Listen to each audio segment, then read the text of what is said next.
Há 2 semanas, em uma sexta-feira à noite, meu marido e eu fomos a um churrasco na casa de um primo dele, que tinha acabado de se mudar com a namorada. Eles decidiram celebrar a mudança com um pequeno churrasco, só nós 6, meu marido, eu, o primo com a esposa que nos convidou e outro casal que morava em frente à casa que eles alugaram. Esse casal também era amigo de infância do meu marido e do primo dele. Até esse ponto, tudo estava tranquilo. Estávamos comendo e bebendo quando a esposa do meu amigo contou que, na noite anterior, algum animal tinha invadido o terreno baldio ao lado da casa dela, na rua vizinha. Era um terreno enorme, de esquina, cheio de mato, que se conectava com outro terreno vazio, igualmente coberto de vegetação. Perguntei que tipo de animal era, pensando que talvez pudesse ser uma onça ou algo parecido. Foi então que ela me contou a história que vou relatar agora. Naquela noite, ela ouviu os cães dela latindo como loucos. Já passava da meia-noite, deveria ser mais ou menos 00:30. Ela tem 3 cães grandes, todos vira-latas. Segundo ela me contou, eles não paravam de latir, rosnar e uivar. Naquela noite, ela estava sozinha em casa com um filho de 2 anos, porque o marido é caminhoneiro e sempre está na estrada. Disse que estava morrendo de medo, mas não teve coragem de olhar para ver o que era. Foi então que ouviu o portão da vizinha abrir e viu os cachorros dela saírem correndo feito loucos e latindo bastante. A casa da vizinha fica em frente à casa dela e os terrenos baldios. Essa vizinha também tem 3 cães bem grandes, todos vira-latas. Nesse momento, ela se acalmou, achando que talvez o marido da vizinha tivesse saído para investigar. Então foi dormir tranquila. Na manhã seguinte, enquanto se preparava para sair, para ir ao trabalho, viu a vizinha na calçada, olhando em direção ao enorme terreno baldio. Ela foi até a vizinha para perguntar sobre o alvoroço da noite anterior, já que nem os cães dela, nem os da vizinha tinham parado de fazer barulho. Perguntou se o marido dela tinha visto algo na rua, e foi então que a vizinha, com uma expressão pensativa, respondeu: "Meu marido? Ele nem chegou a acordar. Eu estava no celular quando ouvi os cães latirem e um barulho forte na parede da minha casa, como se algo tivesse sido jogado contra ela. O barulho vinha desses terrenos. Depois ouvi passos, um som parecido com saltos altos, outro tombo e algo que parecia palmas." A vizinha continuou explicando. "Meu marido não quis se levantar para ver o que era. Então peguei uma faca, abri o portão e soltei os cachorros para investigar. Achei que fosse alguém tentando pular o muro, algum desses drogados de rua procurando algo para roubar, sei lá. Quando pulava e caía, fazia muito barulho. Soltei os cães para cercar e pegar o sujeito, enquanto eu fui com a faca na mão. Quando cheguei na calçada, vi aquela coisa agachada me olhando e também olhando para os cães. No começo achei que fosse uma onça porque os olhos dela brilhavam com um amarelo muito intenso. Os cães se aproximavam, mas não chegavam muito perto. Eles chegavam perto e logo recuavam. Aquela coisa me encarava fixamente, ignorando completamente os cães. Em um momento ela se levantou, igual a uma pessoa, e foi aí que eu percebi que não era algo desse mundo. Deveria ter mais ou menos uns 2 metros de altura. Sob a luz da lua, pude ver que as orelhas eram grandes e caídas. A vizinha explicou que a criatura não parecia estar brava, mas sim assustada. Até ouvi um rosnado em algum momento. Não sabia se corria ou ficava ali. Estava paralisado. Ela me olhou por alguns segundos, depois se virou e correu em direção ao matagal no fim da rua, atrás dos terrenos baldios. Quando aquela coisa corria, as orelhas batiam uma na outra, fazendo um som que parecia palmas. Os cães foram atrás dela, mas eu corri de volta para casa. Chamei os cães de volta, mas eles não retornaram imediatamente. Então fechei o portão, entrei em casa e acordei meu marido para contar o que tinha acontecido. Alguns minutos depois, os cães voltaram. O marido dela abriu o portão e eles entraram, todos ilesos, sem um único arranhão. Depois de contar essa história durante o churrasco, ficamos todos nos olhando sem saber o que dizer. A vizinha de quem ela falava não era nenhuma louca. Ela tem uma loja de roupas na cidade que é pequena e é muito respeitada. Não tem fama de inventar histórias desse tipo. Pelo contrário, é uma mulher muito séria. Quando fomos embora do churrasco, já era mais ou menos 3 horas da manhã. Mostrei os terrenos para o meu marido e contei a história. Ele acelerou o carro para sair dali o mais rápido possível, porque ele é muito medroso com essas coisas. Bem, Bruno, esse foi o meu relato. Desejo a todos uma boa noite.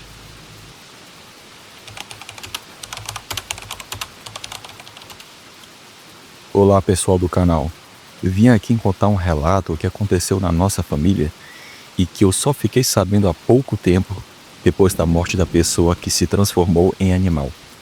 Bem, e sempre desconfiei que tinha algo estranho com ele, mas nunca imaginei que fosse isso.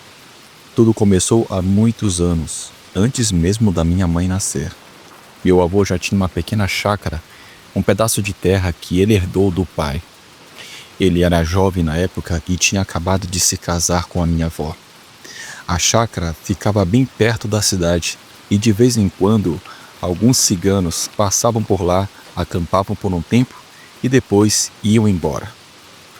Meu avô tinha um amigo de infância, praticamente cresceram juntos. Vou chamar ele de Marcelo. Segundo meu avô, o Marcelo adorava uma encrenca. Se algo era proibido, ele ia lá e fazia. Ele gostava de viver fora das regras. E numa dessas loucuras, conheceu uma jovem cigana que se ofereceu para ler a mão dele. De repente, Marcelo, que era solteiro, ficou obcecado em se casar com aquela moça.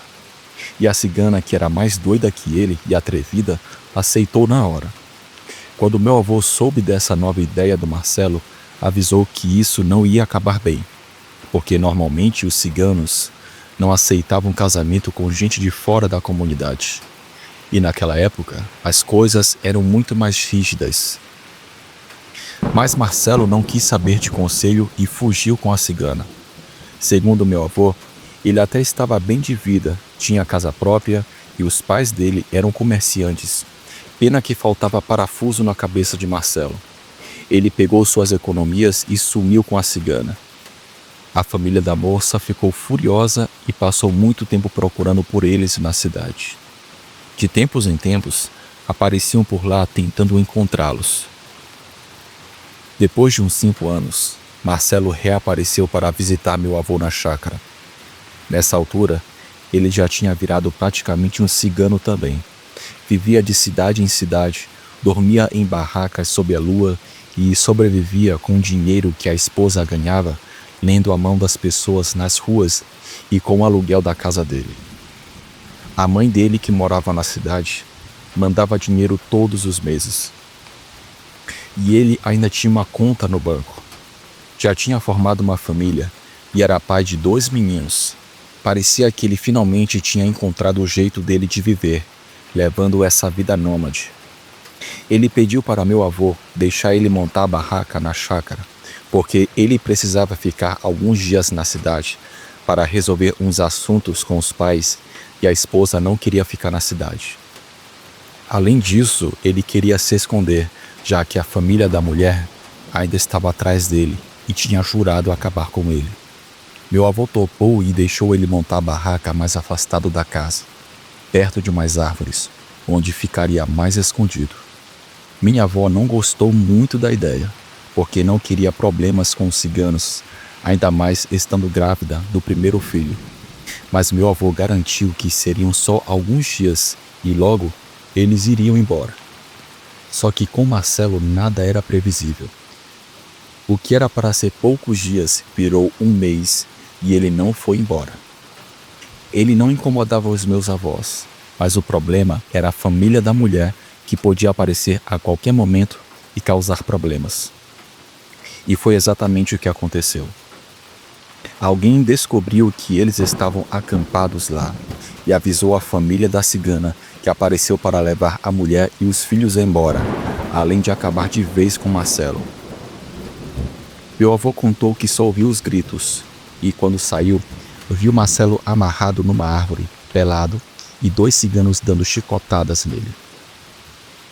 Meu avô disse que se soubesse que eles só iam dar um susto, teria deixado, mas tinha certeza de que iam matá-lo, e ele não podia permitir que isso acontecesse na frente dele. A situação era um real caos. Uma velha cigana, que parecia ser a mãe da moça, estava puxando o cabelo dela e tentando colocá-la em um carro. As crianças choravam nos braços de outras ciganas, enquanto os homens gritavam e xingavam numa língua que meu avô não entendia. Marcelo continuava amarrado na árvore. Meu avô entrou correndo em casa e, mesmo com a minha avó implorando para ele não se meter, saiu armado com a espingarda para defender o amigo. Deu um tiro para o alto, chamando a atenção de todo mundo. Um dos ciganos puxou um revólver da cintura e apontou para o meu avô, mas ele foi mais rápido e mirou e atirou no pé do cigano, que caiu sentado com a arma na mão. Meu avô gritou: "Se você se levantar, o próximo vai ser na sua cabeça." Foi um escândalo total, até que a velha cigana mandou todos pararem e disse ao meu avô que aquilo não era problema dele e que se ele se metesse nos problemas do Marcelo, nunca mais teria paz na vida. Meu avô respondeu que ela podia levar a mulher, mas que não ia deixar matarem o Marcelo, nem levá-lo de lá. A discussão continuava até que minha avó também saiu de casa, carregando outra espingarda, e disse que se eles não fossem embora naquele instante, ia começar a atirar em todo mundo. Bom, agora eram 2 armados e os ciganos perceberam que era melhor cair fora. Levaram a mulher e as crianças, deixando o Marcelo amarrado na árvore. Foram embora, ameaçando, dizendo que aquilo não ia ficar assim. Meu avô desamarrou Marcelo e disse para ele avisar os pais para irem buscá-lo na chácara. Minha avó queria matar meu avô por ter se metido nessa confusão, pois tinha certeza de que isso não sairia barato. Mas como ele dizia, como poderia ficar parado, vendo Marcelo ser morto bem na frente dele, sem fazer nada? O tempo passou e parecia que tudo estava voltando ao normal. Marcelo estava arrasado, sem saber para onde tinham levado a sua esposa e filhos, mas também não podia procurá-los, senão seria morto. A minha avó estava prestes a dar luz e precisou ir a uma cidade maior ali perto, onde tinha uma clínica para fazer alguns exames. Para sua surpresa, ao sair da clínica e pisar na calçada, deu de cara com a velha cigana, que a reconheceu na hora. A minha avó não sabia o que fazer. Tentou sair dali, mas a velha agarrou seu braço e disse: "Olha só como o mundo é pequeno." Minha avó respondeu: "É melhor me soltar, já chega de problemas. Além disso, meu marido está logo ali, do outro lado da rua, me esperando. Se você tentar qualquer coisa, ele vai acabar contigo." A velha soltou uma gargalhada e disse: "Calma, eu não vou te matar. Só quero te dizer uma coisa." Então, colocou a mão na barriga da minha avó e disse: "Eu amaldiçoo o fruto do seu ventre. Ele não terá alma. Não será desse mundo e nem do outro. Vagará entre os dois." A minha avó deu um tapa na cigana, afastando-a, e saiu correndo sem olhar para trás. Entrou no carro e contou tudo para o meu avô. Ele ainda tentou procurar a cigana, mas ela tinha sumido como num passe de mágica. Voltaram para a chácara e passaram dias vivendo com medo, esperando a vingança dos ciganos. Finalmente chegou o dia do nascimento do primeiro filho. Era um menino e meu avô o batizou de Inácio. A vida começou a voltar ao normal. Inácio era um bebê quieto e introvertido. Às vezes nem chorava para mamar. Eles tinham que oferecer o leite. Levaram-no a vários médicos, mas nunca houve um diagnóstico claro. Ele não engordava e estava sempre magro. No dia do batismo de Inácio, ele chorou tanto que acabou passando mal. Na verdade, foi uma das poucas vezes que ficou doente enquanto era bebê. O tempo passou e quando ele tinha uns 2 anos, a minha avó engravidou da minha mãe. Inácio continuava do mesmo jeito, quase nunca se comunicava, brincava sozinho e falava em uma língua que ninguém entendia, só ele. Meus avós pensavam que ele era autista. Quando a irmã nasceu, ele nem ligou. Chegou a hora de ir para a escola. Foi um verdadeiro desafio. Ele simplesmente odiava a escola. Embora aprendesse rápido, o problema era se relacionar com os outros. Ele só queria ficar no canto dele, quieto. O que é complicado para uma criança na escola. Além disso, ele era diferente, tanto mentalmente quanto fisicamente. Era muito magro, tinha orelhas profundas e as outras crianças zombavam dele. Era muito difícil lidar com ele, já que não suportava ofensas e costumava reagir com violência, batendo nos outros meninos. Minha avó conta que, apesar de ser magro, ele tinha uma força descomunal. No fim, ele acabou saindo da escola no 4º ano. Meus avós decidiram que era melhor ele ficar em casa. Passava o dia inteiro no quarto, ouvindo um radinho a pilha. O tempo foi passando, levaram ele para vários médicos, mas nenhum conseguiu dar um diagnóstico certo. Às vezes, receitavam remédios que só pioravam a situação.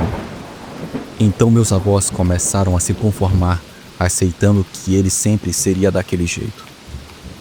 Minha mãe, por outro lado, era completamente normal, estudiosa e muito carinhosa com os meus avós. Mas o irmão dela, Inácio, nem olhava para ela. Parecia um estranho dentro de casa.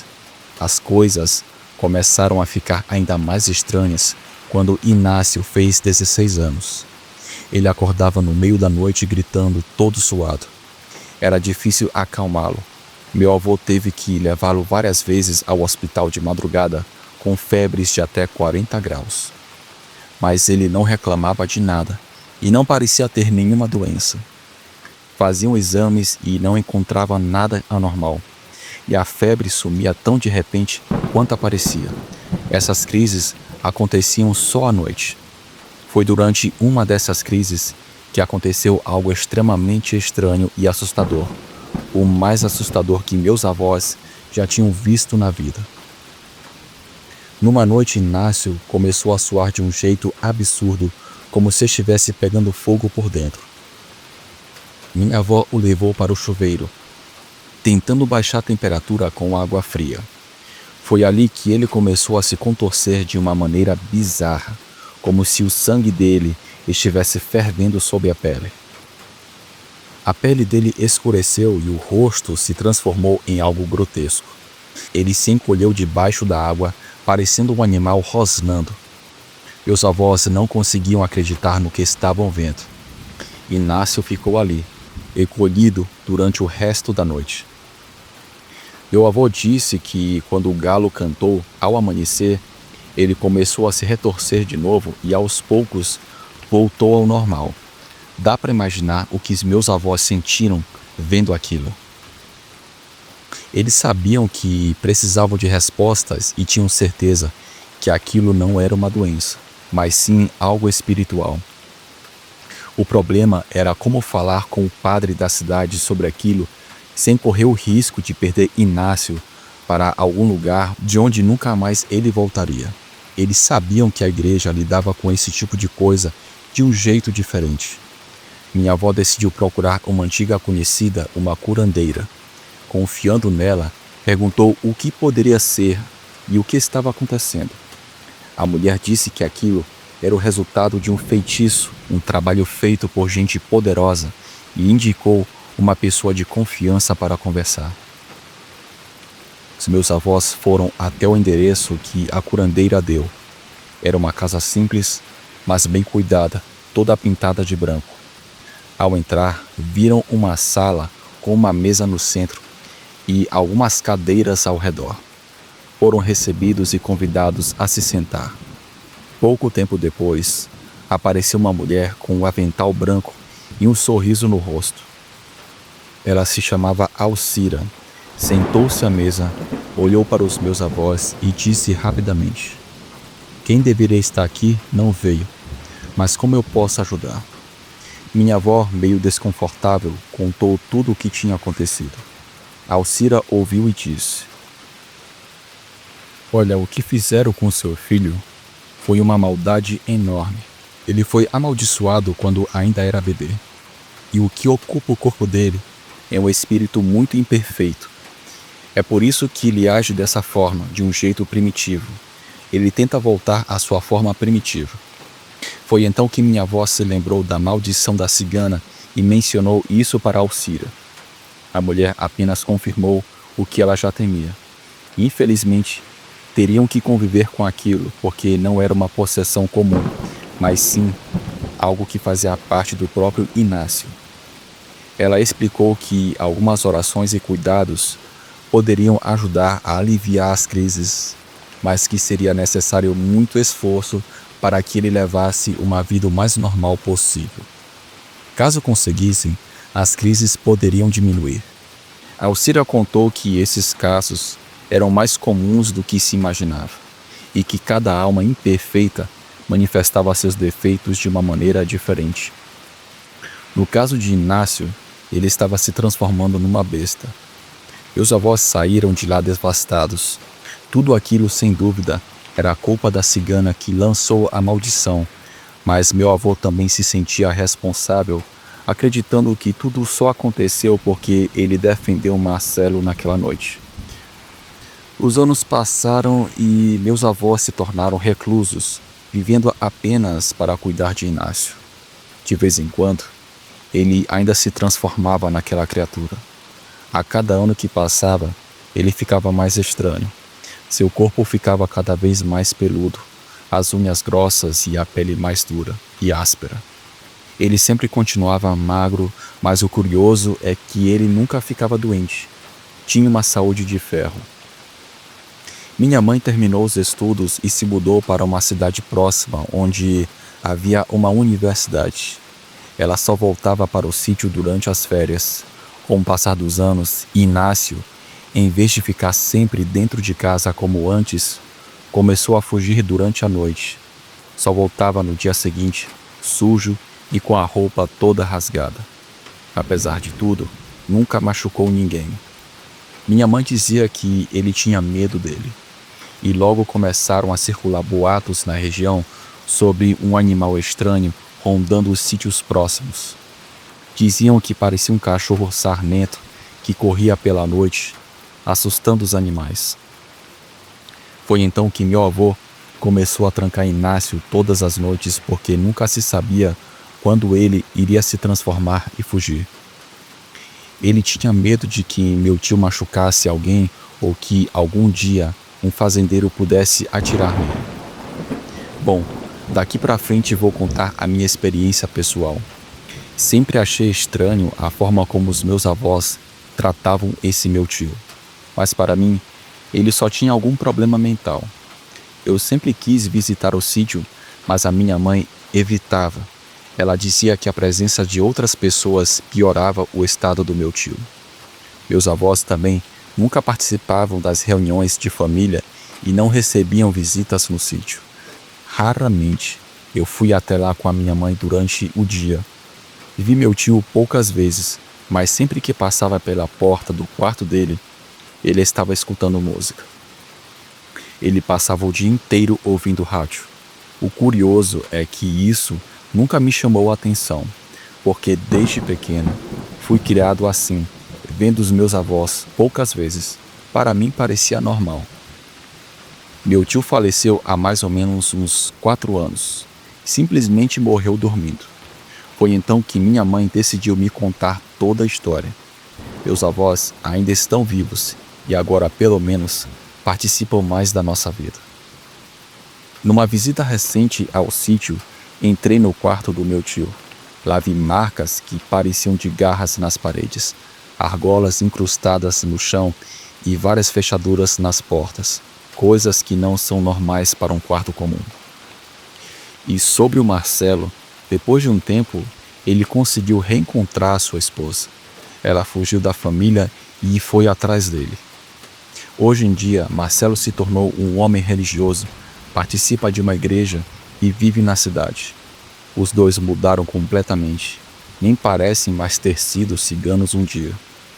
Tive a oportunidade de conhecê-lo pessoalmente. Bem, esse é o meu relato. Acho que dá para dizer que meu tio era um lobisomem por causa de uma maldição. Descobri seu canal por um amigo do trabalho, que me contou que suspeitava que o avô dele era um lobisomem.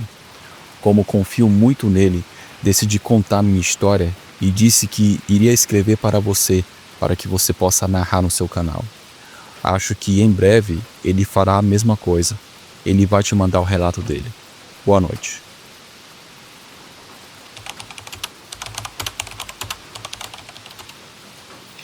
Há 2 semanas, em uma sexta-feira à noite, meu marido e eu fomos a um churrasco na casa de um primo dele, que tinha acabado de se mudar com a namorada. Eles decidiram celebrar a mudança com um pequeno churrasco, só nós 6, meu marido, eu, o primo com a esposa que nos convidou e outro casal que morava em frente à casa que eles alugaram. Esse casal também era amigo de infância do meu marido e do primo dele. Até esse ponto, tudo estava tranquilo. Estávamos comendo e bebendo quando a esposa do meu amigo contou que, na noite anterior, algum animal tinha invadido o terreno baldio ao lado da casa dela, na rua vizinha. Era um terreno enorme, de esquina, cheio de mato, que se conectava com outro terreno vazio, igualmente coberto de vegetação. Perguntei que tipo de animal era, pensando que talvez pudesse ser uma onça ou algo parecido. Foi então que ela me contou a história que vou relatar agora. Naquela noite, ela ouviu os cães dela latindo como loucos. Já passava da meia-noite, deveria ser mais ou menos 00:30. Ela tem 3 cães grandes, todos vira-latas. Segundo ela me contou, eles não paravam de latir, rosnar e uivar. Naquela noite, ela estava sozinha em casa com um filho de 2 anos, porque o marido é caminhoneiro e sempre está na estrada. Disse que estava morrendo de medo, mas não teve coragem de olhar para ver o que era. Foi então que ouviu o portão da vizinha abrir e viu os cachorros dela saírem correndo feito loucos e latindo bastante. A casa da vizinha fica em frente à casa dela e os terrenos baldios. Essa vizinha também tem 3 cães bem grandes, todos vira-latas. Nesse momento, ela se acalmou, achando que talvez o marido da vizinha tivesse saído para investigar. Então foi dormir tranquila. Na manhã seguinte, enquanto se preparava para sair, para ir ao trabalho, viu a vizinha na calçada, olhando em direção ao enorme terreno baldio. Ela foi até a vizinha para perguntar sobre o alvoroço da noite anterior, já que nem os cães dela, nem os da vizinha tinham parado de fazer barulho. Perguntou se o marido dela tinha visto algo na rua, e foi então que a vizinha, com uma expressão pensativa, respondeu: "Meu marido, ele nem chegou a acordar. Eu estava no celular quando ouvi os cães latirem e um barulho forte na parede da minha casa, como se algo tivesse sido jogado contra ela. O barulho vinha desses terrenos. Depois ouvi passos, um som parecido com saltos altos, outro tombo e algo que parecia palmas." A vizinha continuou explicando: "Meu marido não quis se levantar para ver o que era. Então peguei uma faca, abri o portão e soltei os cachorros para investigar. Achei que fosse alguém tentando pular o muro, algum desses drogados de rua procurando algo para roubar, sei lá. Quando pulava e caía, fazia muito barulho. Soltei os cães para cercar e pegar o sujeito, enquanto eu fui com a faca na mão. Quando cheguei na calçada, vi aquela coisa agachada me olhando e também olhando para os cães. No começo achei que fosse uma onça porque os olhos dela brilhavam com um amarelo muito intenso. Os cães se aproximavam, mas não chegavam muito perto. Eles chegavam perto e logo recuavam. Aquela coisa me encarava fixamente, ignorando completamente os cães. Em um momento ela se levantou, igual a uma pessoa, e foi aí que eu percebi que não era algo desse mundo. Deveria ter mais ou menos uns 2 metros de altura. Sob a luz da lua, pude ver que as orelhas eram grandes e caídas. A vizinha explicou que a criatura não parecia estar brava, mas sim assustada. Até ouvi um rosnado em algum momento. Não sabia se corria ou ficava ali. Estava paralisado. Ela me olhou por alguns segundos, depois se virou e correu em direção ao matagal no fim da rua, atrás dos terrenos baldios. Quando aquela coisa corria, as orelhas batiam uma na outra, fazendo um som que parecia palmas. Os cães foram atrás dela, mas eu corri de volta para casa. Chamei os cães de volta, mas eles não retornaram imediatamente. Então fechei o portão, entrei em casa e acordei meu marido para contar o que tinha acontecido. Alguns minutos depois, os cães voltaram. O marido dela abriu o portão e eles entraram, todos ilesos, sem um único arranhão. Depois de contar essa história durante o churrasco, ficamos todos nos olhando sem saber o que dizer. A vizinha de quem ela falava não era nenhuma louca. Ela tem uma loja de roupas na cidade que é pequena e é muito respeitada. Não tem fama de inventar histórias desse tipo. Pelo contrário, é uma mulher muito séria. Quando fomos embora do churrasco, já era mais ou menos 3 horas da manhã. Mostrei os terrenos para o meu marido e contei a história. Ele acelerou o carro para sair dali o mais rápido possível, porque ele é muito medroso com essas coisas. Bem, Bruno, esse foi o meu relato. Desejo a todos uma boa noite.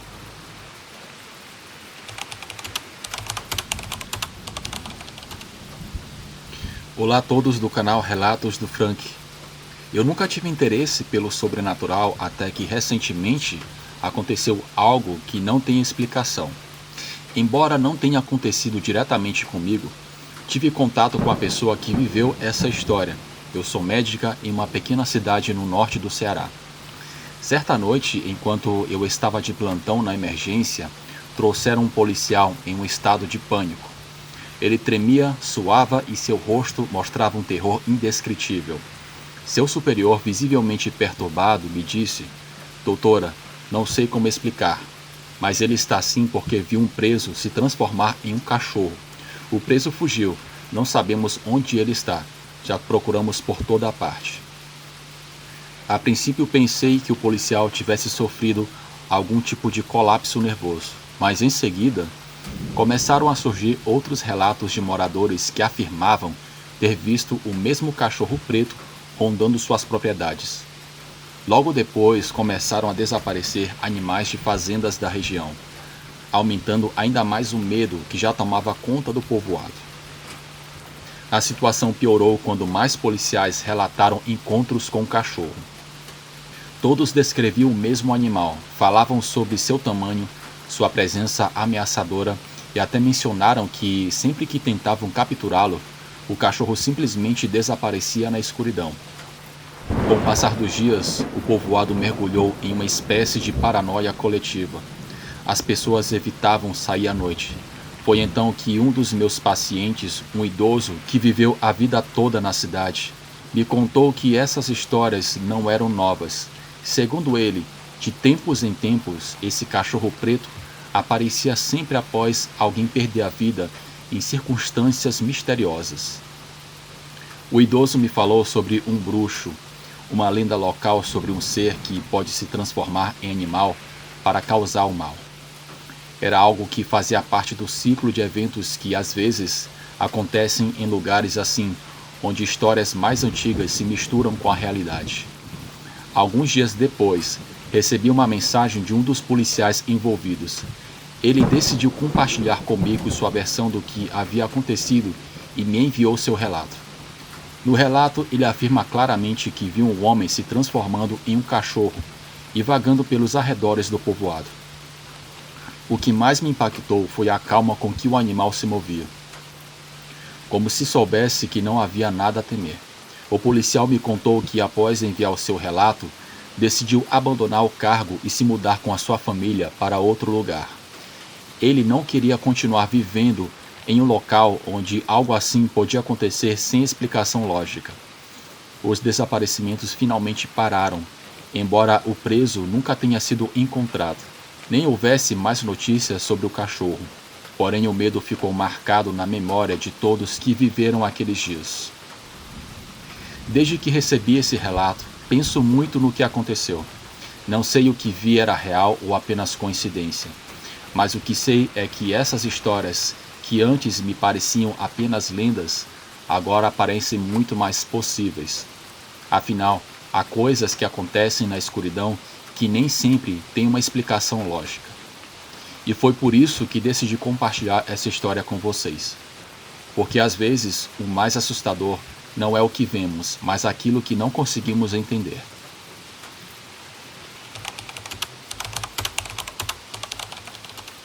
Oi, o meu nome é Marcos e hoje quero compartilhar meu relato, embora tenha mudado os nomes para não expor ninguém envolvido nessa história. Vamos lá. Meu pai trabalhava na ferrovia.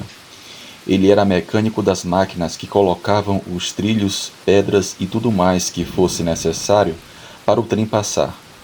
Por isso, a gente sempre se mudava de cidade e de casa, 3 meses em um lugar, 6 meses em outro e assim por diante.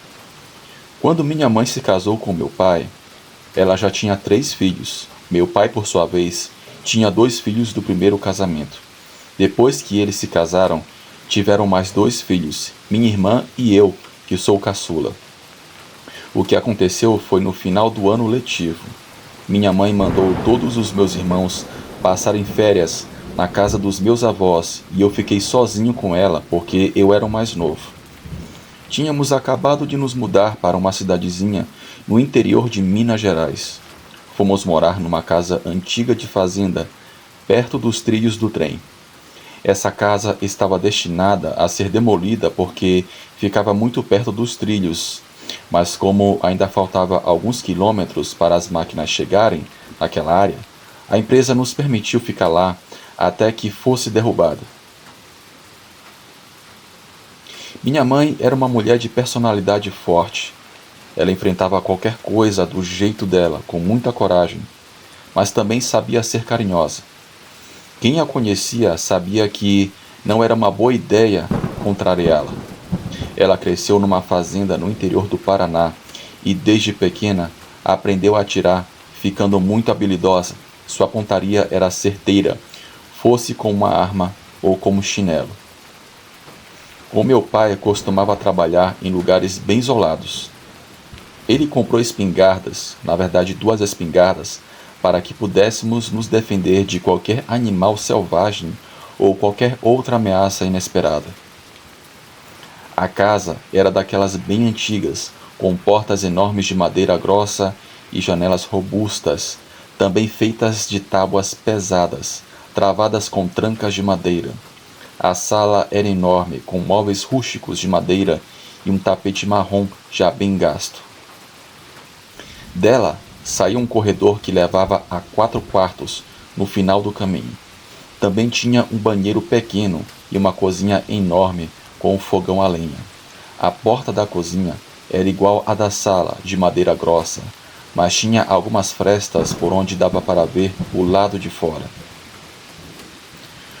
Como a casa pertencia à empresa ferroviária, o quintal da frente tinha virado um estacionamento para máquinas pesadas como tratores e niveladoras. Também guardavam lá algumas máquinas menores e empilhavam tubos de ferro de vários tamanhos, organizados por uma pilha enorme presa por estacas de madeiras dos lados. Para chegar até a casa, tinha uma escadaria grande. A casa tinha eletricidade e meu pai instalou 2 refletores, um na frente e outro nos fundos, para iluminar os 2 lados, caso precisássemos de algo à noite. Naquela época, eu era pequeno, tinha 6 anos e não ligava para essas coisas. Só queria brincar, mas eu lembro bem desse tempo. Tínhamos mais ou menos uns 10 cachorros de rua que apareciam sempre por lá. A minha mãe sempre dava comida para eles e eles acabavam ficando com a gente. Uma certa vez, fomos até a vendinha comprar pão e mantimentos, e o dono perguntou se não tínhamos medo de morar ali, já que era um lugar muito distante e isolado. Minha mãe logo respondeu que não, porque ela tinha passado a vida inteira em fazendas e estava acostumada com isso. Nesse momento, um senhorzinho que estava sentado num banco perto da porta da loja comentou: "Não sei se a senhora já ouviu falar, mas dizem que por aqueles lados já viram um lobisomem correndo por ali. Minha mãe, que não ligava para essas conversas, olhou para o velho e disse que não tinha visto nada por lá, mas que se visse, contaria. Depois pegou a sacola de compras, segurou a minha mão e fomos para o carro onde meu pai já estava esperando. No caminho, a minha mãe contou a história do suposto lobisomem para o meu pai. Ele deu risada e disse que eram apenas histórias de fazendeiros, sem dar muita importância. Mais tarde, meu pai avisou a minha mãe que, no dia seguinte, um engenheiro e outras pessoas viriam até a casa para resolver algumas questões relacionadas ao próximo trecho da ferrovia. Então minha mãe decidiu fazer pão e bolo para o café da manhã. Nessa noite jantamos juntos. Minha mãe adorava ouvir o rádio, então ficou na cozinha, ouvindo e fazendo crochê. Meu pai conversou um pouco com ela e depois foi dormir. Ele tinha um sono muito pesado. Era difícil acordá-lo, então ficamos só eu e a minha mãe na cozinha. Ainda não era muito tarde quando os cães começaram a latir desesperadamente e a uivar. A minha mãe, que estava sentada numa cadeira, perto do rádio fazendo crochê, parou o que estava fazendo e prestou atenção no barulho. De repente os cães saíram correndo e começaram a latir mais longe, como se estivessem com muito medo. Logo depois ouvimos passos pesados ao redor da casa, como se um touro estivesse correndo pelo quintal. Minha mãe pensou que talvez fosse o gado do vizinho que tivesse derrubado a cerca e entrado no nosso terreno. De repente aquilo parou de correr e ouvimos passos subindo as escadarias da frente da casa. Logo esses passos começaram a rodear a casa, acompanhados por um rosnado baixo. Lembro que fiquei morrendo de medo e corri para perto da minha mãe. Ela já estava de pé e eu me agarrei na perna dela. Ficamos em silêncio ouvindo os passos e o rosnado. Então a minha mãe me levou para a cozinha e nos aproximamos da fresta da janela da porta. Foi por ali que conseguimos ver aquela coisa. Era grande e peluda. Ela andava devagar e cheirava o chão como se estivesse procurando alguma coisa. Minha mãe me segurou com um braço e começou a andar lentamente para trás, até a parede onde meu pai tinha pendurado as espingardas. Ela pegou uma delas, olhou para mim e fez sinal para eu ficar quieto. Eu estava morrendo de medo e fazer barulho era a última coisa que eu queria. Aquela coisa começou a farejar a porta, que não estava trancada com ferrolho, apenas fechada na fechadura, o que não adiantava muito, já que eram só 2 folhas de madeira que podiam ser abertas com um empurrão. Da janela que ficava acima da pia, dava para ver aquela coisa farejando e empurrando a porta de leve, soltando um gemido baixo, mas não conseguiu abri-la. A gente estava bem de frente para a porta da cozinha. Eu continuava agarrado à perna da minha mãe e o pânico tomou conta de mim, quando vi os olhos daquela coisa pela fresta da porta. Seus olhos eram de um amarelo intenso com as bordas avermelhadas e tinha um focinho enorme. Aquela coisa nos viu, soltou um rosnado baixo e empurrou a porta de leve, como se estivesse testando. Minha mãe, já com a espingarda pronta, apontou direto para a fresta de onde aquela criatura nos observava e engatinhou a arma, fazendo um clique seco. Mas a criatura nem se mexeu, só continuou encarando a gente. Então, ela rosnou de novo, dessa vez mostrando os dentes. A minha mãe falou em voz baixa: "Eu estou com meu filho aqui. Se você entrar, ou você me mata ou eu te mato." O rosnado ficou mais forte, e a coisa foi até a janela e empurrou com mais força. Dessa vez, a minha mãe não pensou 2 vezes. Ela virou rápido para aquela criatura na janela e atirou direto no olho dela. Com o barulho do tiro, eu fiquei meio surdo e gritei de susto, mas ainda assim consegui ouvir o animal rugindo e rosnando, um som que nunca mais vou esquecer. Com o estrondo do disparo, o meu pai acordou assustado e saiu correndo do quarto perguntando o que estava acontecendo. Foi aí que ouvimos os cães voltando para o quintal, talvez atraídos pelo cheiro daquela coisa. A minha mãe olhou para o meu pai e disse que o que estava lá fora era um lobisomem. E mandou ele pegar a outra arma e atirar naquele desgraçado. Meu pai, ainda confuso, fez o que ela mandou. Olhando pela fresta da janela, que agora estava maior por causa do tiro, ele viu a criatura. Ela estava se equilibrando nas patas traseiras, tentando se defender dos cães que cercavam e mordiam ela. Impactado com o que via, meu pai apontou a arma e atirou, acertando a perna do bicho. Ouvimos outro rugido longo, como se estivesse desesperado para escapar. A criatura tentou escalar uma pilha de tubos de ferro que estava no quintal, fazendo um barulho enorme. Me escondi debaixo da mesa e tampei os ouvidos, mas ainda conseguia ouvir os rugidos daquela aberração. Depois de derrubar os tubos, a criatura correu para dentro do matagal e dava para ver a vegetação alta se abrindo por onde ela fugia, deixando um rastro de sangue, enquanto os cães corriam atrás dela. Foi aterrorizante. Meu pai correu para a sala e ligou para o Aldo, pedindo para ele vir rápido, dizendo que alguma coisa tinha atacado a casa. Enquanto isso, a minha mãe ficou em pé, com a arma apontada para a porta sem piscar, pronta para atirar, caso aquela coisa voltasse. Não demorou muito para Aldo chegar com um grupo de homens em uma caminhonete. Foi uma confusão total quando eles entraram no matagal, seguidos por mais tiros e latidos dos cães. Depois de um tempo, Aldo bateu na porta e se identificou.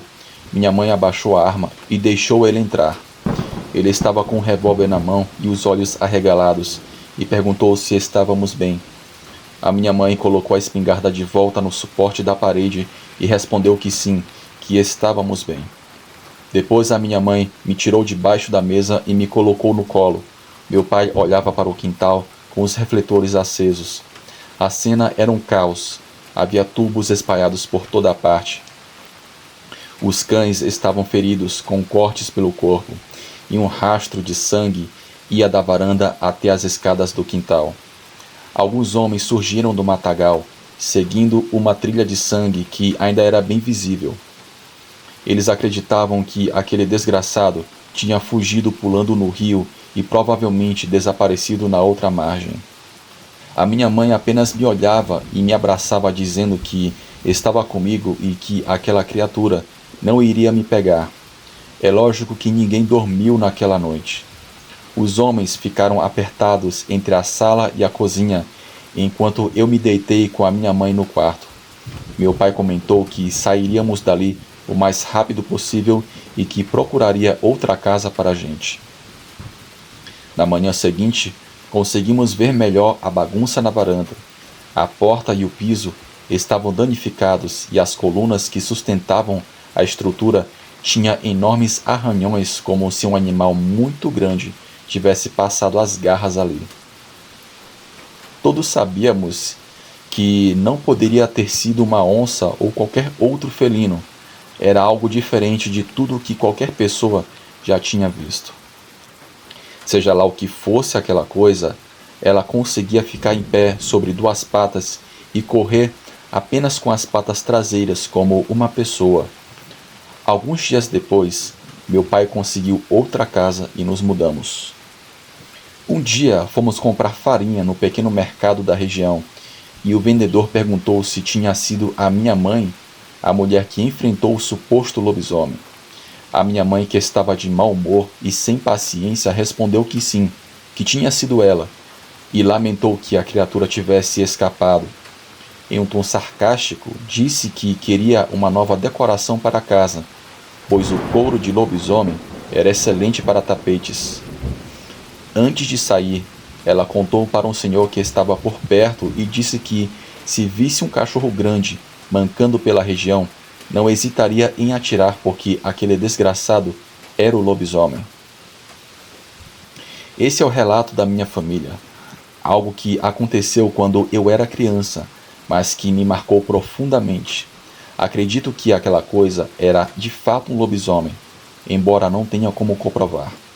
Só desejo nunca mais cruzar o caminho daquela criatura, tal qual não tenho a menor dúvida de que está além da imaginação.